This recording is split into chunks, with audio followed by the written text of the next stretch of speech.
첫 번째 사도행전 설교를 하게 됩니다. 성령 충만과 예수 그리스도라고 하는 제목으로 이 시간 말씀을 나눌 때 성령 충만이 진정 무엇을 의미하는가 이것을 꼭 깨닫고 돌아가시는 귀한 시간 되어주기를 간절히 원합니다. 여러분, 예수님이 이 땅에 왜 오셨습니까? 오신 이유가 뭐예요? 한마디로 말하면 하나님께서 우리와 의사소통하기 위해서 인간의 몸을 입고 이 땅에 오셨다라고 성경은 계속 합니다. 그래서 예수님이 이 땅에 오셨을 때 하신 말씀 가운데 늘 반복 강조하신 말씀이 하나 있습니다. 귀 있는 자는 들을지어다. 여러분, 귀 없는 사람이 누가 있겠습니까? 그런데도 이 말씀을 왜 예수님은 설교 직전에 그렇게도 자주 사용하셨을까요? 말씀하기 직전에 꼭 이 말씀을 하셨거든요. 귀 있는 자는 들을지어다. 왜 그랬을까요? 수많은 사람이 예수님의 말씀을 듣는 척하지만, 아니 듣고 있는 것 같지만 예수님의 마음을 이해하는 사람이 그만큼 없었다는 겁니다. 마치 그들의 모습은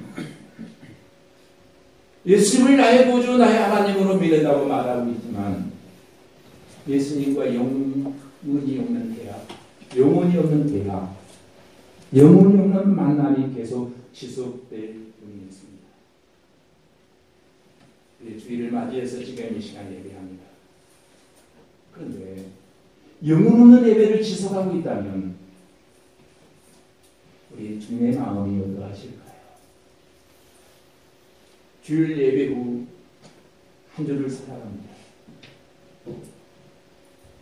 지나온 한 주간의 삶을 우리가 돌이켜보았을 때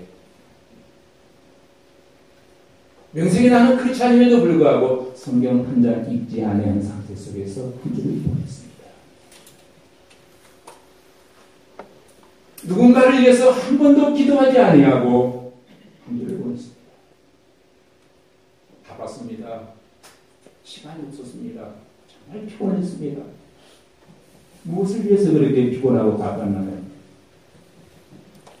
주님과는 전혀 상관없는 일에 너무도 분주했습니다.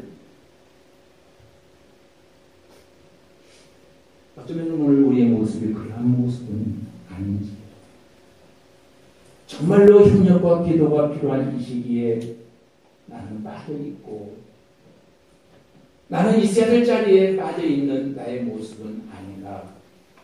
한번 우리는 지나온 한 주간의 발자취를 한번 돌이켜보아야 할 줄로 믿습니다. 구약에 등장하는 백성들, 살만하고 조금만 여유가 있으면 하나님과 상관없는 일에 빠져 살다가 그 갭이 너무도 벌어진 결과 하나님을 잃어버립니다. 너무도 안타까워하시던 하나님은 사랑하는 자기의 백성을 향해서 회초리를 드셔야만 했습니다. 하나님께서 회초리를 드는 그 순간까지 그들은 방종합니다. 어떻게 보면 그들은 스스로 살만하다고 하는 그 좋은 환경 때문에 매를 그는 삶을 살았던 겁니다. 옆에 계신 분과 한번 인사하십시다. 제가 말하면 시험 드실 테니까 여러분이 말해주세요. 매 좀 걸지 마세요. 시작. 제발 매 좀 걸지 마세요. 저는 이 부분에서 우리 모든 성도들이 돌아보아야 될 부분이 너무 많다고 생각합니다. 열심은 있습니다. 무엇을 위한 열심인가요? 바쁘게 사셨다고요? 정신이 없었다고요? 그것이 주님과 상관 있는 일이었습니까? 예를 자주 드립니다. 설교를 많이 듣습니다. 영혼 없는 설교, 영혼 없는 만남, 영혼 없는 대화. 대화 과연 무슨 의미가 있을까요? 그러한 이스라엘 백성을 바라보시는 하나님의 마음이 누구도 같았어요. 너도 알지? 너도 알 거야. 그 말을 못 알아듣는 것. 내 마음이 무엇인지 전혀 모르고 있는 것. 그냥 성전 마당만 밟을 뿐이지. 너도 알지? 하시며 주님께서 굉장히 단단히 하십니다. 특히 지금까지 우리 한국교회는 성령 하나님에 관한 이 부분을 얼마나 잘못 해석하고 오해했는지 모릅니다. 하나님의 입장, 우리 예수님의 입장에서 이 성령론을 이해했더라면 아마 지금 일어나는 이런 성령 운동은 일어나지 않았을 겁니다. 그런데 많은 분들이 성령 충만, 그러면 무엇을 충만으로 생각하십니까? 물론 계속해서 제가 초점을 맞춰 놓습니다만 그저 이상한 신비한 체험, 입신하는 것, 내지는 방언 또는 뜨거운 현상, 진동, 떨림 현상, 과연 이것이 성령 충만일까요?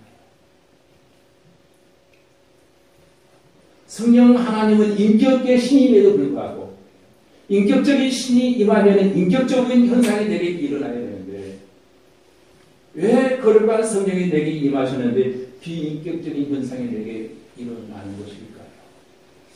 이것이 과연 성령 충만일까요? 베드로는 지금 계속 강조하고 싶은 점이 하나 있습니다. 지금 베드로가 어떤 상황 속에서 이 설교를 하게 되었습니까? 오순절날 최초로 신약교회가 세워진 그날 성령이 임했습니다. 성령이 임했더니 놀라운 기적이 일어나는 겁니다. 그리고 성령이 오셔서 이전에 이 땅에 내재하시기 위해서 오신 그 하나님이 상상을 초월한 이적을 베풀어 주시기 시작합니다.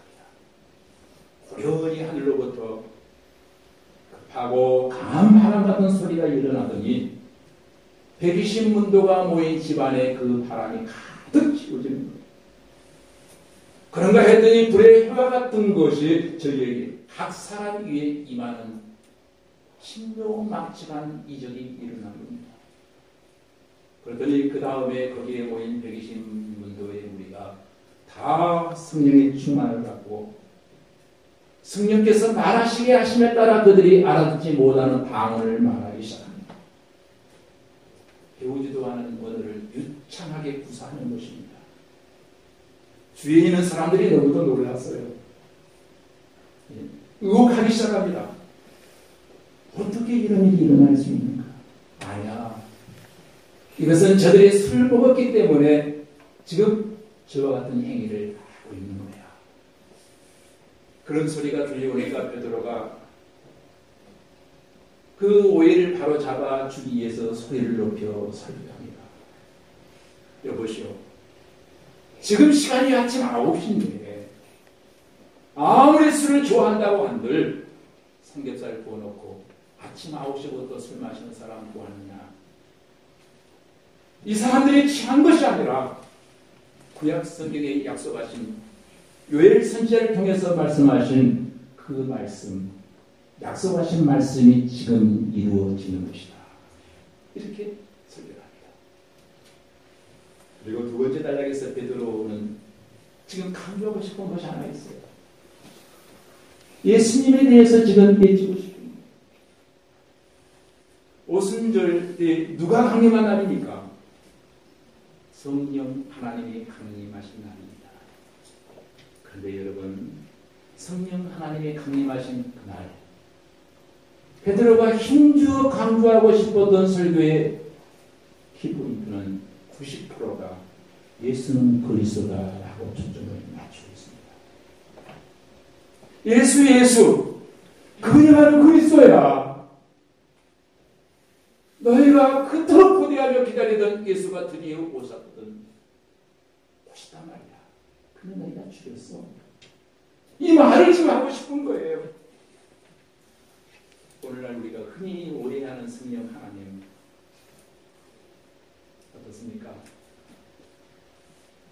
많은 사람들의 신앙을 관찰해 보면은 성령님 따로, 예수님 따로, 하나님 따로인 것을 볼 때가 많습니다. 어떤 곳에 가보면은 예배를 열정적으로 드립니다. 뜨겁습니다. 근데 복음제는 없습니다. 본인은 잘 믿는다고 말하는데 예수 그리스도의 십자가 복음과 전혀 상관없는 믿음인 것을 볼 때가 많습니다. 어떤 사람은 예수님은 쏙 빼놓고 자기의 선행을 자기의 의로 은근히 자랑합니다. 어떤 사람은 뜨거운 것, 어떤 사람은 병 고치는 것 운운하면서 열정적인 모습을 보여줍니다. 왜 그렇습니까? 성령 하나님에 대한 오해에서 비롯되었다고 생각합니다. 여러분, 성령 충만은 말이에요. 예수님 충만을 말하는 곳입니다.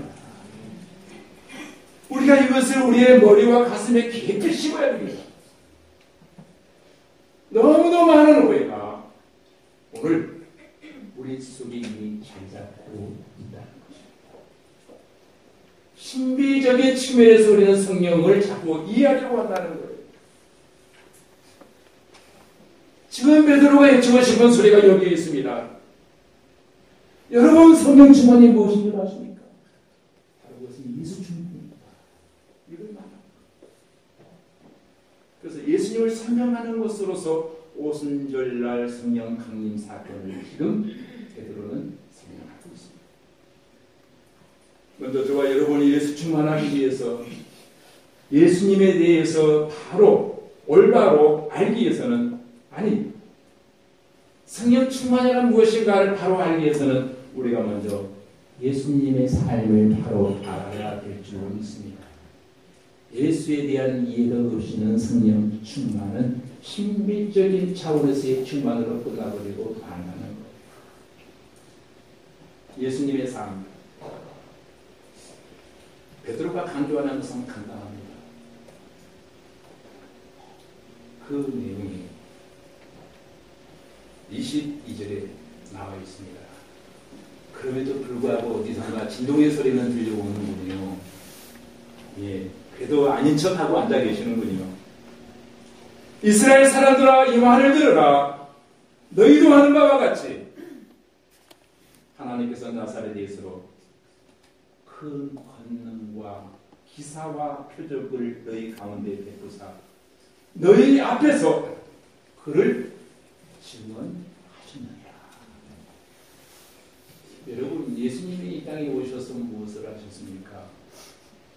베드로는 예수님의 삶을 한마디로 어떻게 이야기하고 있습니까? 하나님은 과연 무엇 때문에 이 땅에 예수 그리스도를 보내셨고 보내심을 받은 그런 33년 동안 하신 일의 의미가 무엇인가? 한마디로 베드로는 증거라고 말하고 있습니다. 증거. 22절 마지막 단락에 보면 말투스, 증거라고 하는 단어가 나옵니다. 자, 그렇다면 여러분, 예수님이 이 땅에 오셔서 33년 동안 사시다가 3년 공생애를 통해서 많은 병자들을 고치신 목적, 많은 기사와 이적을 베푸신 목적이 무엇입니까? 여러분, 예수님이 이 땅에 오신 목적이 병든 환자들을 고치고 기적을 베푸시고 놀라운 이적을 보여주는 것이 이 땅에 오신 목적이었을까요? 만약 그렇다면 예수님은 오셔서 가실 때까지 그냥 이적만 행하시고 기적만 베푸셨어야 마땅합니다. 그러나 예수님은 필요한 경우 외에는 이적과 기적을 베풀지 않았다는 사실입니다. 그렇다면 왜 병자를 고치셨는가? 이 땅에 병자를 고치시는 목적을 가지고 오셨기 때문이 아니라 그 병자를 고치는 사건 행위를 통해서 한 가지 증거하고자 하는 목적이 있었어요. 그 기적을 통해서, 그 표정을 통해서, 그 병고침을 통해서 예수님은 그토록 원하는 한 가지 증거하기를 원하시는 것이 있었다는 겁니다. 그것이 무엇입니까? 이 땅에 인간의 몸을 입고 찾아오신 나사렛 예수. 이것은 아주 중요한 이야기입니다. 나사렛 예수. 베들레헴 예수가 아니라 나사렛 예수를 이야기하고 있습니다. 왜입니까? 나사렛에서 예수가 자라셨기 때문에. 그런데 예수님이 이 땅에 오셔서 증거하고자 했던, 아니 하나님이 예수님을 통해서 우리에게 그대로 증거하시고자 원했던 한 가지 사실이 있습니다. 그것이 뭡니까? 그토록 증언하기를 원하셨던 그 한 가지 사실은 예수는 하나님이시다. 할렐루야. 이걸 말하시고 싶습니다. 오늘 예배드리는 저와 여러분이 이 놀라운 사실을 깨달아야 할 줄로 믿습니다. 지금 베드로가 이 말씀을 하고 있는 거예요. 예수님이 어떠한 분이신가? 완벽한 인성을 가지고 인간으로 오셨지만 그는 바로 하나님이시다. 여러분, 성령 충만함 받기를 원하십니까? 그러면 먼저 예수님을 하나님으로 인정하셔야 될 줄로 믿습니다. 그 하나님이 우리를 너무도 사랑하셔서 우리에게 할 얘기가 너무도 많으십니다. 그런데 하나님의 말귀를 전혀 알아듣지 못하기 때문에 여러 방법으로 노력하셨던 하나님께서 급기야 천하디 천한 인간의 몸을 입으시고 이 땅에 오신 것입니다. 오신 그분이 바로 예수 그리스도예요. 성령 충만은 바로 여기에서부터 시작됩니다. 많은 분들이 교회에 나옵니다. 예수님을 아세요? 그건 좋으신 분이죠. 사제 성인 가운데 한 분 아닙니까? 특히 그분의 가르침은 너무 좋아요.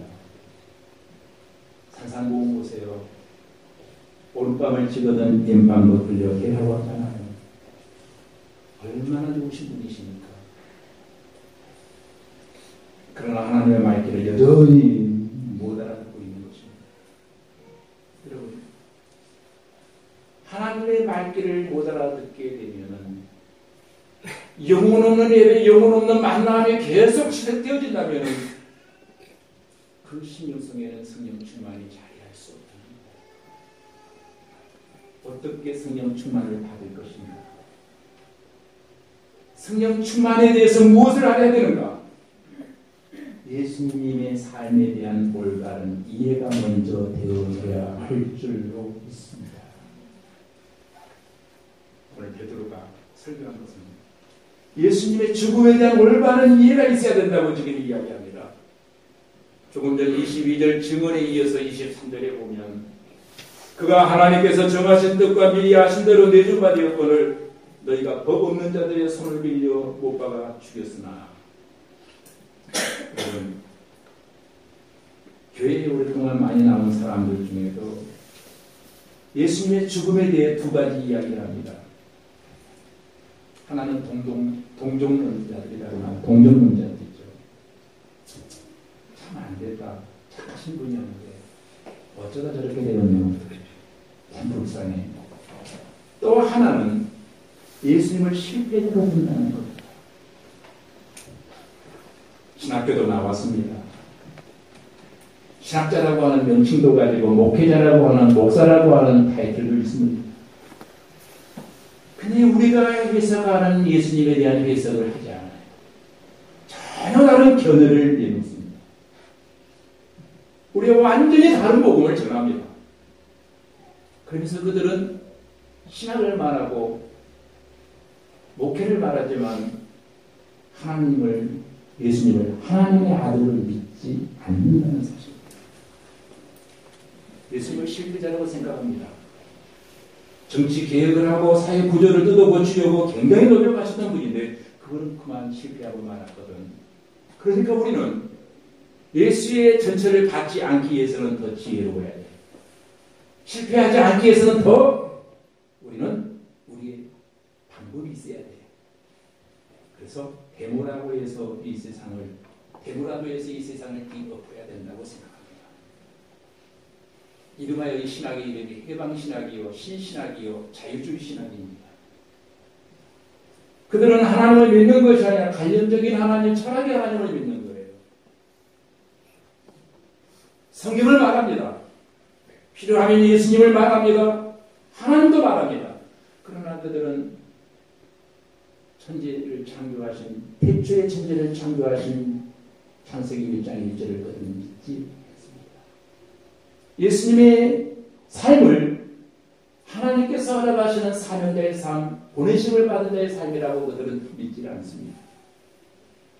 그러나 베드로는 예수님이 십자가에 왜 돌아가시는지에 대해서 놀라고 말씀합니다. 그것이 무엇입니까? 누가 예수님을 죽였다고 합니까? 바로 너희가 죽였다고 합니다. 당대의 유대인들로서는 가장 듣기 싫은 소리였습니다. 살인자라는 말이에요. 자기들이 보기에는 분명히 노마가 분명히 죽었는데 자기들이 죽였다는 겁니다. 그러나 그것은 하나님께서 그들의 손을 빌은 것이고 진정으로 예수님을 십자가에 못 박은 사람들은 누군가? 바로 너희들이다. 이런 얘기를 하는 겁니다. 예수님이 왜 죽으셨는가? 베드로는 말합니다. 하나님의 정하신 때가 되어 죽임을 당했다. 예수님은 결코 실패자가 아니고 우연히 돌아가신 분이 아니다는 겁니다. 재수가 없어서 돌아가신 분이 아니다는 겁니다. 하나님이 그를 죽이기로 작정하셨다. 그 목적 때문에 예수님은 이 땅에 인간의 옷을 입고 오신 거예요. 그러므로 예수님을 누가 죽였는가? 바로 너희가 죽였다. 기다리던 메시아가 오실 것만 너희가 영안히 어두워 알아보지 못하고 그분을 십자가에 못 박아 죽이고 말다. 이것이 중요합니다. 성령 충만을 받을 것인가? 성령을 내 안에 모실 것인가? 아닌가는 바로 이 문제가 먼저 결정되어야 됩니다. 예수님을 누가 죽였습니까? 우리는 말하기를 저들이 죽였습니다. 그러나 우리는 아직도 만약 그런 고백을 하고 있다면 예수님을 바로 알고 있는 것이 아니고 예수님께서 귀 있는 자는 들을지어다 그렇게 예졌던 예수님의 말귀를 전혀 알아듣지 못하는 거예요. 누가 예수님을 죽였습니까? 내가 죽인 것입니다. 내가요. 누가 예수님을 십자가에 못 박았습니까? 바로 내가 못 박았습니다. 이것이 오늘 이 아침 나온 저와 여러분의 고백이 되어야 할 줄로 믿습니다. 내가 예수를 죽였다고 하면 그것은 보통 문제가 아닙니다. 우리는 이 사실을 깨달아야 됩니다. 만약 저와 여러분이 예수를 믿는다고 말하면서도 이 신앙의 놀라운 시비를 깨달아 알지 못한다면 아직 우리는 예수를 잘 모르는 거예요. 찬송가 가사에 이런 내용이 있었습니다. 1절로 4절을 제가 한번 읽어드릴게요. 갈보리 산 위에 십자가 섰으니 주가 고난을 당합니다. 험한 십자가를 내가 살아남은 주가 보혈을 흘리니라. 최후 승리를 얻기까지 주의 십자가 사랑하리. 비난 멸류관 닿기까지 험한 십자가 붙들겠네. 역시 천대받은 주의 십자가에 나의 마음이 끌리도다. 귀한 어린 양이 세상 죄를 지고 험한 십자가 지셨도다. 최후 승리를 얻기까지 주의 십자가 사랑하리. 비난 멸류관 닿기까지 험한 십자가 붙들겠네. 험한 십자가에 주가 흘린 피를 믿는 마음으로 바라보니 나를 용서하시고 내 죄 사하시려 주가 흘리신 보혈이라. 최후 승리를 얻기까지 주의 십자가 사랑하리. 빛난 면류관 닿기까지 험한 십자가 붙들겠네. 주님이 예비하신 나의 본향집에 나를 부르실 그날에는 영광 중에 계신 우리 주와 함께 내가 죽도록 충성하리.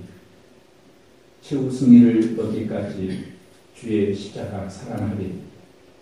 빛난 면류관 닿기까지 험한 십자가 붙들겠네. 여러분 잘 아시는 찬송이죠. 이 가사 하나하나가 머리에서 마음으로 가슴으로 받아들여질 수 있기를 바랍니다. 예수님께서는 늘 부활하시고 제자들을 지켜보고 계셨습니다. 그런데 제자들이 그렇게 3년 동안 가르쳤는데도 실망하여 고향으로 낙향합니다. 엠마오로 내려가고 있습니다. 그때 예수님이 나타나셔서 하셨던 일은 단 하나입니다.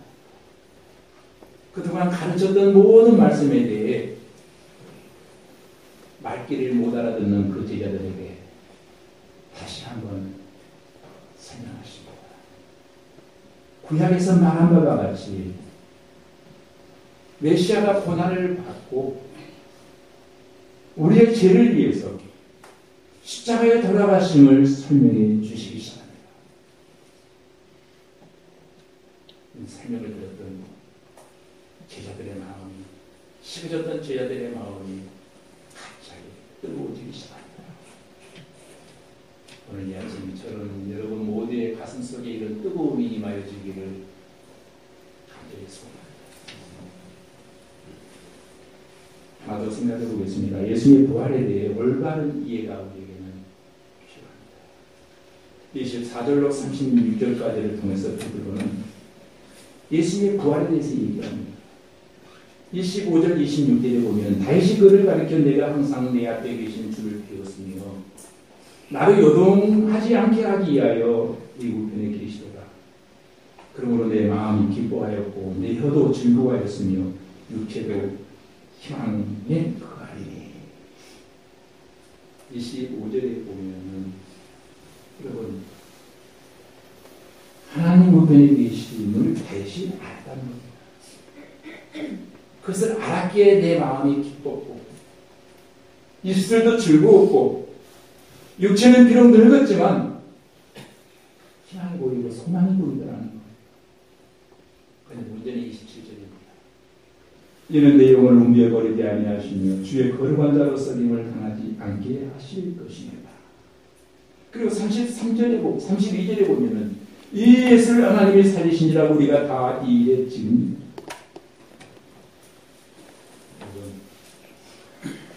우리가 이 일에 지금입니다.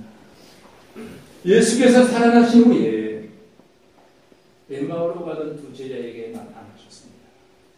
12제자에게 나타나셨습니다. 그리고 베드로에게 나타나셨고 500여 형제들에게 예수님이 나타나십니다.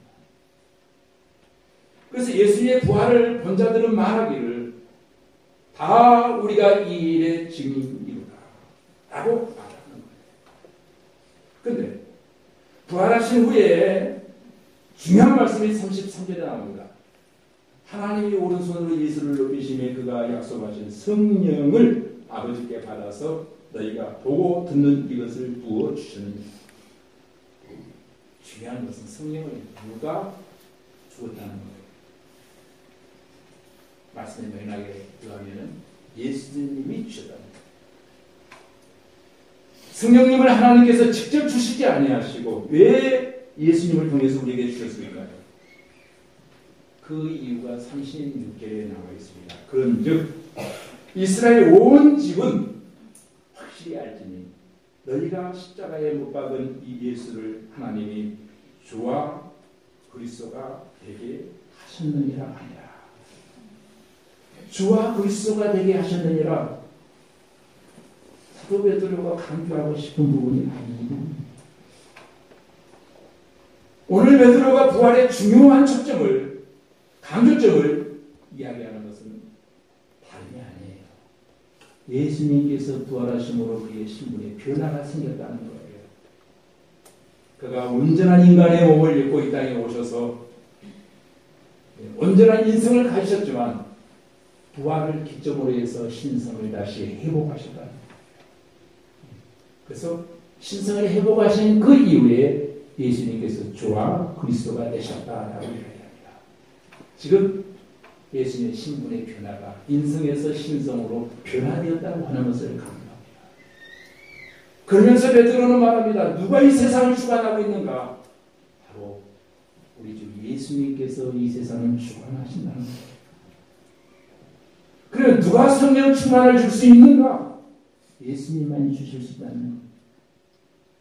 누가 성령 충만함을 받을 수 있는가? 예수를 나의 구주 나의 하나님으로 영접하는 그 순간 성령 하나님이 내 마음에 들어오신다는 거예요. 그러면 내가 어떻게 성령 충만을 받을 수 있는가? 대답은 간단합니다.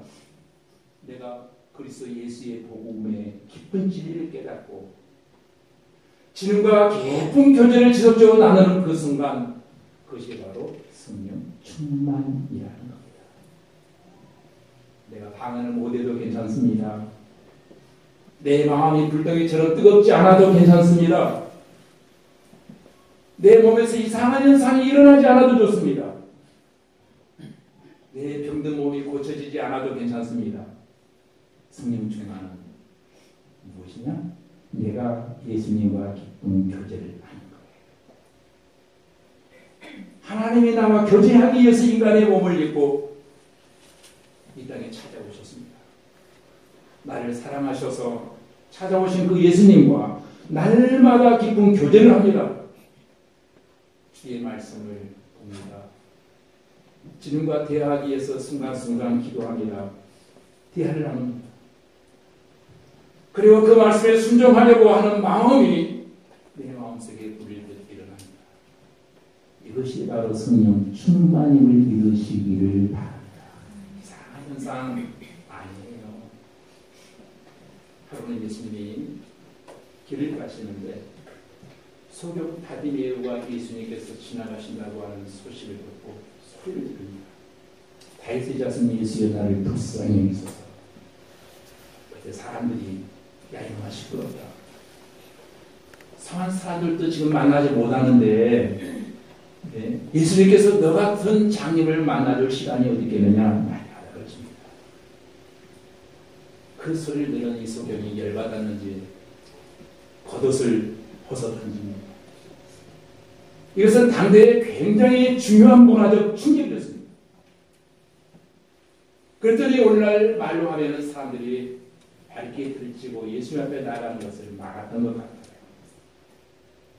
자꾸 옷을 붙잡으니까 붙잡는 옷을 그냥 벗어버리고 예수님 향해서 속옷 하나 입고 그 당시 무슨 비와의 시간이 있었겠어요. 좋은 옷들이 있었겠습니까?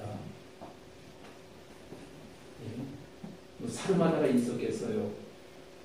겉옷을 벗어버리고 맨몸으로 예수님을 향해 뛰어갑니다.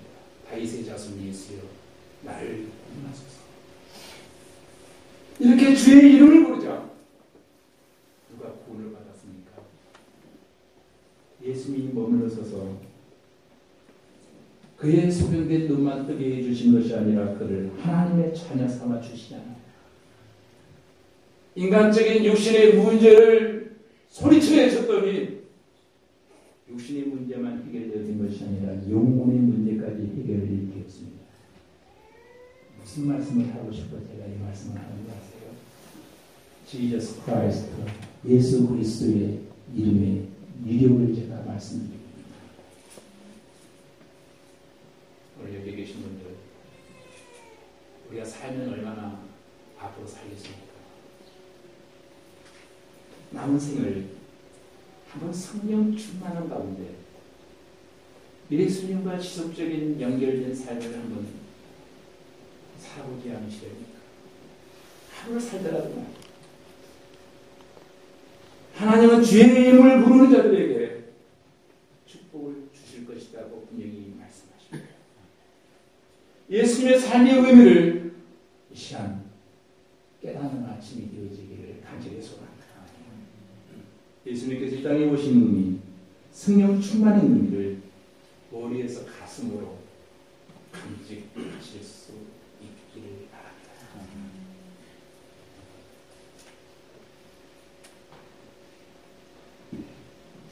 여러분, 성령이 우리의 삶을 주장하실 때 그 성령님은 우리를 보호하십니다.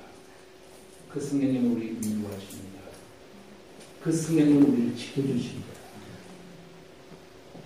때로는 우리가 예수 믿는다 말하지만 허물과 실수를 부릴 때가 많고 넘어질 때가 너무도 많고 원치 아니하는 말을 하고 원치 않을 행동을 할 때가 많습니다. 그러나 하나님, 우리 모든 삶을 성령께서 주관하시는 그 삶의 의미는 협력하여 서로를 이루시는 하나님이신 줄 믿습니다. 그러게 우리는 실수했을지라도 넘어졌을지라도 기죽지 마시기를 바랍니다. 우리가 예수님을 주와 그리스도를 믿는 사람이죠. 우리가 믿는 예수는 우리의 큐리오스가 되시고 우리의 메시아가 되신다라고 하는 사실을 우리는 믿습니다.